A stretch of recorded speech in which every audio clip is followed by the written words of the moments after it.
Baik, latar belakang dari rancang pembelajaran yang saya susun ada 3. Yang pertama yaitu tantangan literasi. Kemampuan menulis kritis siswa SMA saat ini masih rendah. Jadi resensi ini menuntut analisis mendalam yang jarang dilatih secara sistematis oleh siswa. Yang kedua yaitu relevansi terhadap kurikulum.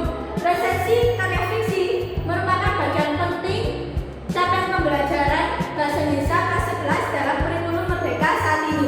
Yang terakhir yaitu perlunya sebuah inovasi. Metode ceramah konvensional belum cukup saat ini digunakan. Diperlukannya pendekatan saintifik dan project based yang aktif dan kontekstual. Next.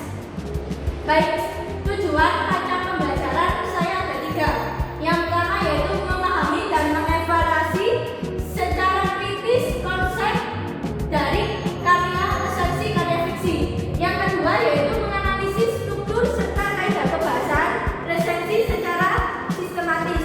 Yang terakhir yaitu menghasilkan teks resensi novel yang sistematis dan objektif. Next. Jadi pada rancangan pembelajaran teks resensi yang telah saya susun ada 2 pertemuan. Yang pertemuan pertama yaitu pada penyampaian materi. Komponennya yaitu pendekatan yang digunakan yaitu pendekatan saintifik. Siswa di sini mengamati, menanya, mengumpulkan, mengasosiasi dan mengomunikasikan. Yang kedua yaitu model yang digunakan. Model yang digunakan sendiri yaitu discovery learning. Siswa menentukan konsep resensi dengan membandingkan 2 contoh teks resensi yang telah diberikan oleh guru nantinya. Yang ketiga yaitu strategi yang digunakan. Pada pertemuan pertama ini guru menggunakan strategi beberapa yaitu analisis teks, diskusi kelompok, tanya jawab interaktif dan penyajian visual. Yang keempat dan terakhir pada pertemuan pertama yaitu metode yang digunakan. Ada 3 yaitu ceramah interaktif, analisis teks dan presentasi kelompok. Next.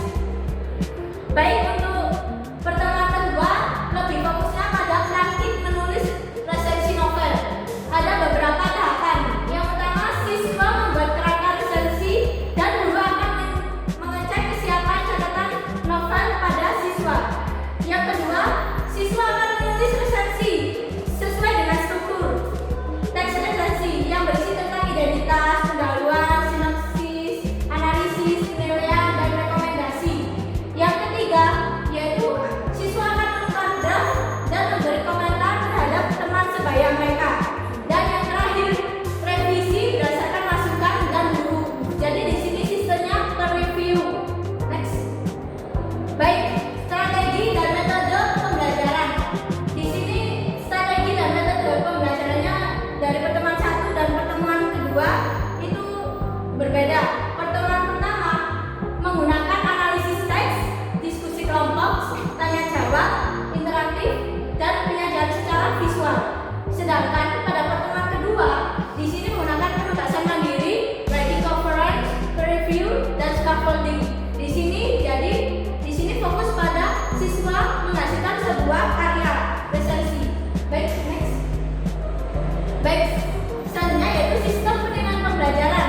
Jadi rancang pembelajaran yang telah saya rancang ini memiliki 2 sistem penilaian, yaitu penilaian terhadap produk yang dihasilkan oleh siswa.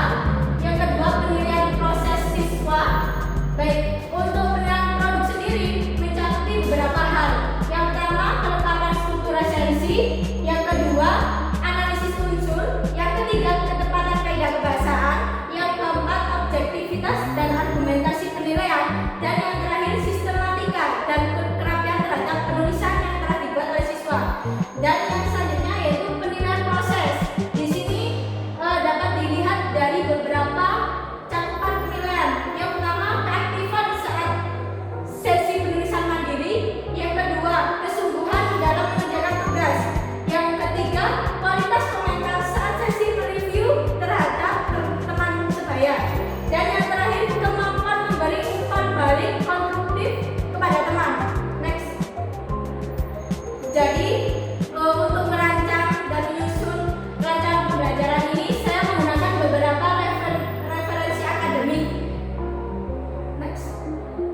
Baik,